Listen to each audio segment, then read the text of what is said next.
class. So, this is yours, Sir Kevin.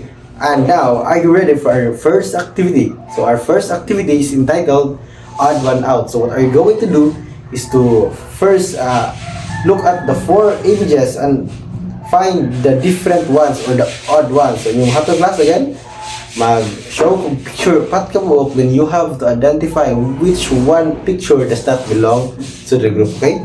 So, muna siya class. Is the picture. So, it's either picture number 1, picture number 2, picture number 3, or picture number 4. Okay, so you have an idea, class? So, class, in this image, no, we found that okay, very good. The picture number 4 is the is the image shows different from the others because, ano naman, the picture number 4 shows the position nasa sulod, no? Whereas ang uban nasa sa ilalom shows position and position under, okay? The next one. Which picture does not belong to the group? Picture number 1, picture number 2, picture number 3, or picture number 4, okay? So what's your answer, class? Okay, so this time, class, you have got the correct answer because the picture number 4 shows different position in this image, okay? No? Okay, ito makita, class, ang picture number 1 is sulod, no? It represents the preposition unsa? Preposition in.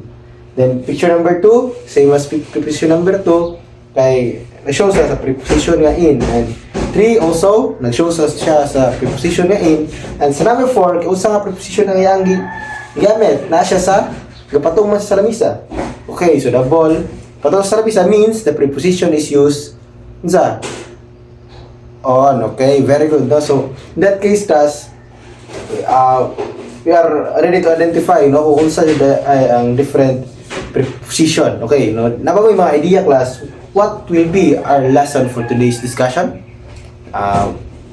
Okay, since none, class, we are going to discuss today the topic called the prepositions of what? Prepositions of place, whereas which defines that preposition of place shows and describe the position of thing or person. So, nala siya ganang preposition of place, class, na siya mga different nga mga sakop ba. So, including diha ang unsa. First, we have here the preposition on.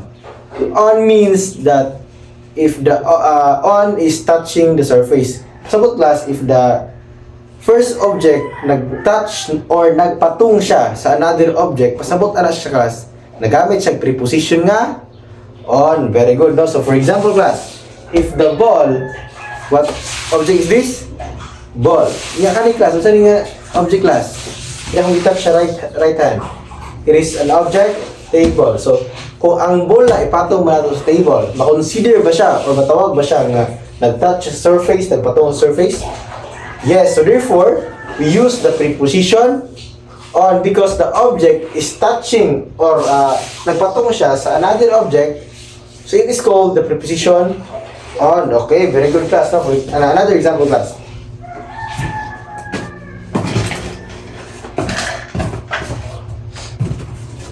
What object is this, class? No, so it is an object notebook. Okay, very good. So now this one. It is an object called what? It is an object box. So if ibutang ba nato ang notebook sa box, nag-touch ba siya sa surface sa box? Napatong ba siya or nag-touch sa surface sa box? Oh? So, kaya nagpatong man siya, nag-touch ba sa surface sa box, so pasabot na, nagamit siya og preposition nga on. So therefore, if we're going to describe this one, the notebook is on the box. Okay, very good. Now, so we have here another example, class.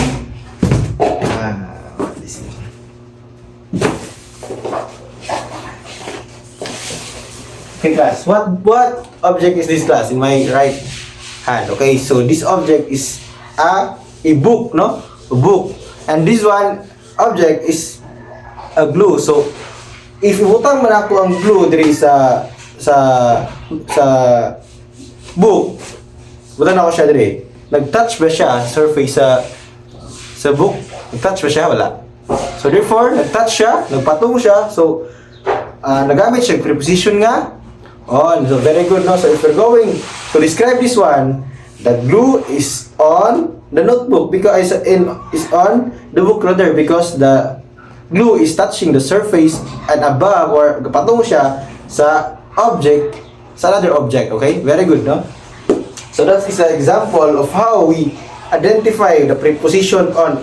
Remember class, if the object is touching the surface of the another object, or if kato siya object, nagpatung siya or nag-touch siya or nasa sa ibabaw sa another object, pasabot na class, nagamit siya preposition nga unsa? Preposition nga on. Very good, no? So that is the technique for us to be able to know what preposition is used when we identify where the object is, no? Okay, so right now, another example, another preposition class we have here, the preposition under. Okay, so if we're going to describe preposition under, class, if the object is below to another object, it's called, or it is used, the preposition under class. For example, another explanation rather, kaning ang usa ka object ug naa siya sa ilalom sa usapod ka object, nagamit siya o nagpasabot siya o nagpahiwatig siya na ang usa ka butang naka-place siya sa ilalom sa usa ka object. For example, what object is this class? So is this a chair? So if we're going to put another object, we have here a ball, no? So if ang ball, ibutang nato siya ilalom sa lamisa, nagamit ba siya preposition nga, magamit ba siya og preposition nga under? Yes or no? Okay. Yes, because naman kaya ang object nga ball is the subject where naa siya sa ilalom sa another object, no? So that is the thinking where we able to analyze na yun nga nasa sa ilalom sa object. Basta class, ang isa ka object nasa sa ilalom sa another object, lalom sa usa ka laing butang, sabot ana nagamit sa preposition nga on.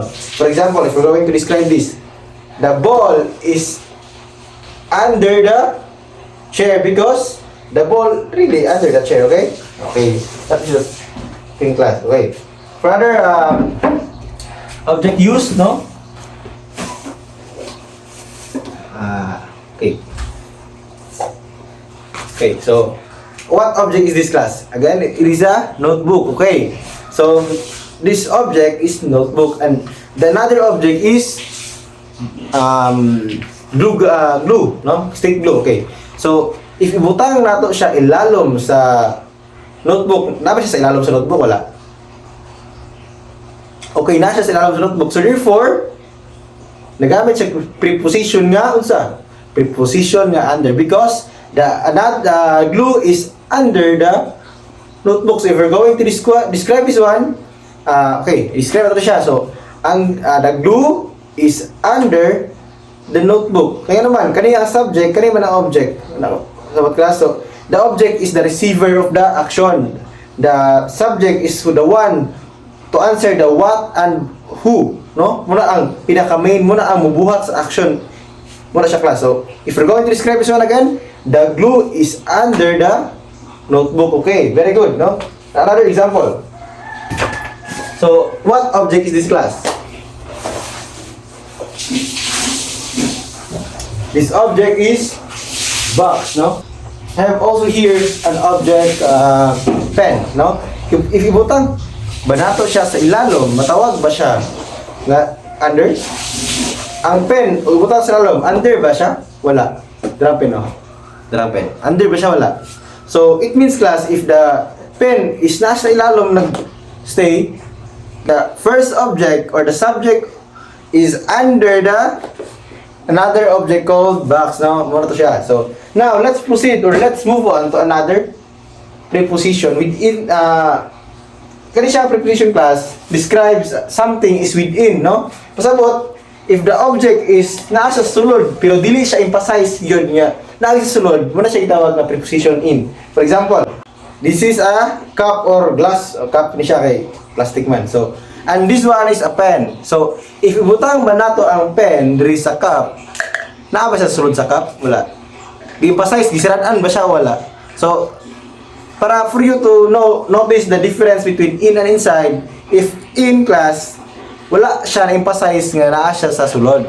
Pero inside, emphasize siya naa sa sulod, natakluban, na natabunan, no? In short, no? So, it means, if the object is enclosed to another object, muna siya ang itawag nga inside.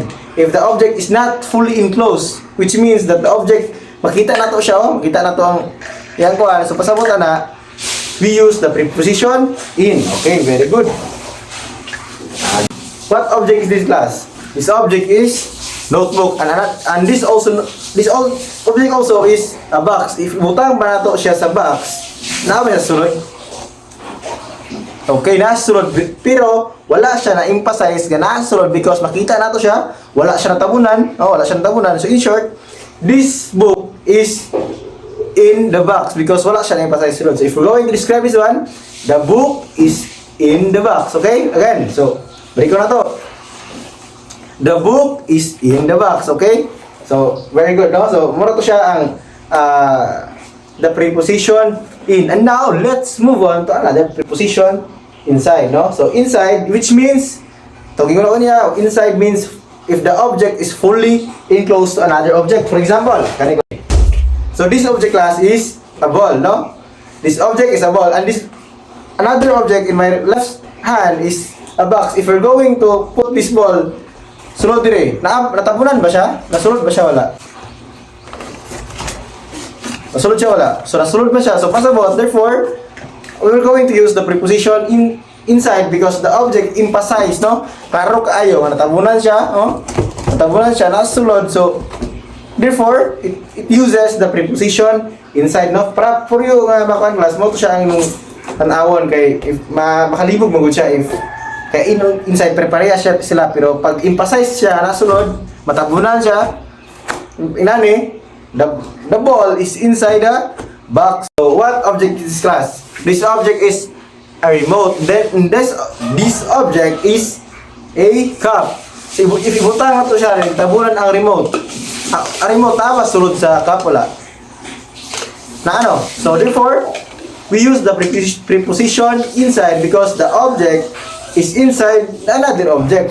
Oh, if describe siya, the remote is inside the cup. The remote is inside the cup. Okay, so mura na atong kanang class sa kay in ug inside. Muna awon yung object kung asa gyud naka-place for you to analyze the lang kani katong object ka na diha. So muna to siya. And now, before we proceed class, let us always remember the sentence pattern nga ato sundo, no?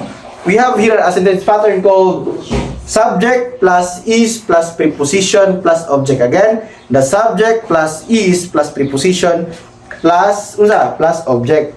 For example, this object ball and this box, no? If you're going to describe this one, if you're going to use the sentence pattern, the ball is inside the box, okay? Kaya naman, ito isa-isaon. Which is the subject? What is the subject of the sentence? Okay, the subject of the sentence is this ball because this ball takes an action or nag-send siya action para sa receiver, no? Then mo siya ang kwan, then ang na is siya because the ball is only one, okay?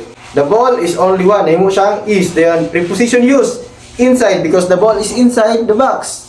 So, gets? Inside is the preposition used, then, and lastly, the object is, what is the object? This or this? The box or the ball? It is the box because the box is the receiver of the action in which the ball is, this is the box, okay? Isa na to ha? The ball is the subject, the preposition is the preposition is inside, and the object is the box, okay? So, we have here first activity for the we do action. So this time class, what are you going to do is to receive, I will be giving a pen, lots of pen, then all we have to do rather is mag-create yung sentence dayon, kita tanan magbuhat musunod sa sentence akong ingon, then after that we will say the sentence aloud. Magduwan tag create sa sentence. Istorya sa sentence. Am I clear? Yes, sir. Okay, so very good. No, nakoy object diri. Saan na to tanan? Ayan. Okay. Okay. So, ato object kani. Okay. So what nana may object tanan? Yes, sir. Okay. So, mao naman tanan. So, I will be going to create a sentence. Be ready, okay? Yes, are you ready for the sentence, no? Of the sentence, okay? So, I will be put your pen under your chairs, okay? So, everyone, let us say the sentence aloud, okay? So, again, so The the pen is under the chair. Again, the pen is under the chair. Okay, so very good. So we have here another object, different object na sab for us to have different preposition use nga to create sentence. Ako command baso taghanap yung baso class. Okay, taghanap baso, no? So what object nga imong inyong na-receive class? Baso. So now, what are we going to do? You will able to describe together we will describe the object kung asa siya naka-place, okay? So baso and sige, baso. Okay, the baso. Okay, now the sentence is put the cup or the glass on the chair. Again, put the glass on the chair. Are you done? Okay, since done, we're going to say the sentence. The glass is on the chair. Again, the glass is on the chair. Very good, no? Since you've mastered na ang preposition nga itong magamit, so now, let's proceed to another activity. So this time, you'll be going to create or to choose a partner. No? Is everyone has a partner? Okay, so now, if after that, the student A will create the sentence and the student B will arrange the object based on the sentence na gihatag ni sentence ay ni student A. So vice versa na po siya. Human ni student A mag-create magbuhat og sentence, din student B mag-create. Human na si student B na po na mag-create sa sentence, din si student A na po na mag-answer, okay? Okay, so clear class? Since it's clear, so let's move on to our I do class, which means now class. Since we are done to our I do and we do, and now let's proceed to the you do, which means testing your understanding. But before we proceed class, let us always remember the sentence pattern. Again, what is our sentence pattern? The subject plus is plus preposition plus object. Again, the subject plus is plus preposition plus object. So all you have to do, class, is to write or to create a sentence based on the picture nga ihatag nako ron, okay? Then for if nag-wonder mo kung namoy mga pangutanay, ask me, dayon kaya to nagtabagon. Pero for you to know nga mas dili mo maglibog na ay example diya nga gi-paste nako, mo to siya silbi ang guide ninyo. Na instruction sa. Okay, class? Am I clear? So, you have 5 minutes to answer that or to create a sentence based on the picture, okay? So, you done? So, kindly pass your paper and let's check your understanding. So, 1 to 5, okay? So, today you learn that preposition of place tell us where something is located. We use real objects. Itong objects kaniya kung ginayos itong mga bows, daghan pa to, to see and describe preposition clearly. So always remember, class, our sentence pattern. What sa kanito? The subject plus is plus preposition plus object. But before we end this class, clap twice if you understand preposition, okay? Okay, very good. Since you've mastered it, we'll end this now, okay? So goodbye, class.